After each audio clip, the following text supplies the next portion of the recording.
Hello,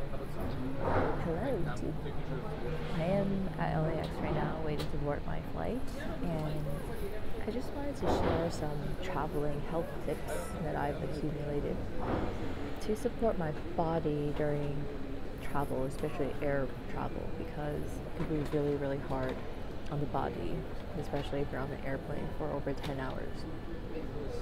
So, tip number one is to try and preserve your circadian signaling as much as possible. And you could do that by managing your light exposure as well as food when you're eating food. So right now it's almost 9 p.m. and I'm wearing my blue light blocking glasses because I don't want my eyes to perceive any blue light, and there's a ton of blue light at the airport. Because if my eyes perceive blue light, it's telling my brain that it's the middle of the afternoon, and that's going to shut off my melatonin production, which will affect my sleep. It'll make it harder for me to fall asleep, and if I do fall asleep, the sleep quality is much reduced. And I'm also wearing a hat because the sensors in our eyes, the receptors that are sensitive to blue light, metalopsin, is very sensitive to overhead light. Makes sense because sunlight is overhead. So I also wear this hat to kind of protect the light from going in from the top. And as for food is like a secondary timekeeper, so when you eat food,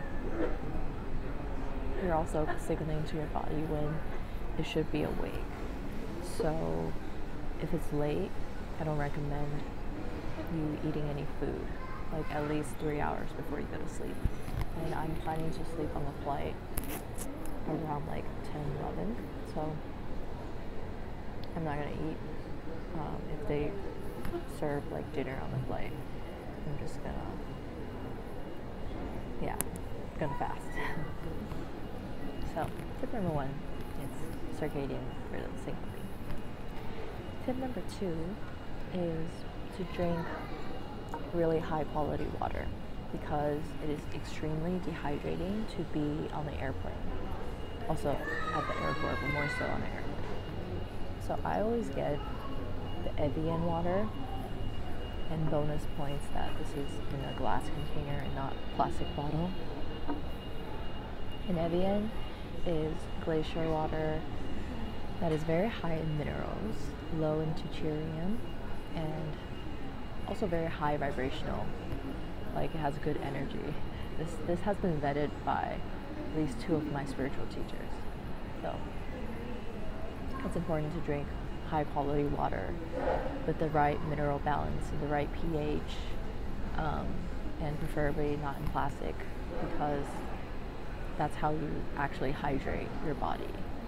It needs to have the right mineral balance and be clean and pure, not like tap water filled with toxins and without minerals, because that actually dehydrates you even more.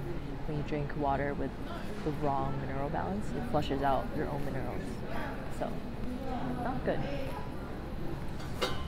Tip number 3 is supplements that I bring on board to my flight. One of them is molecular hydrogen.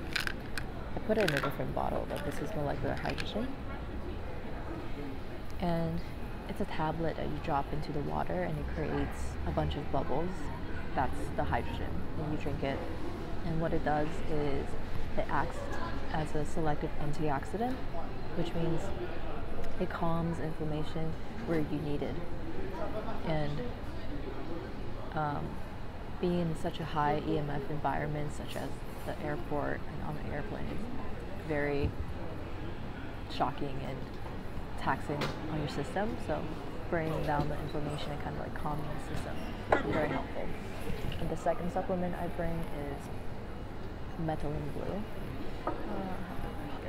This one, methylene blue. This is a very interesting chemical. It's a blue dye, but it has a lot of mitochondria support benefits, and it's an electron donor.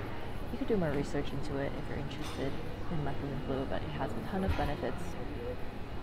So also very supportive for something stressful like airplane travel, because it really supports the mitochondria, and the mitochondria runs the show in the body, you know. And let's see, that's tip number 3. Tip number 4 is to bring earplugs and eye masks, because it's really loud on the airplane and you want to protect your ears.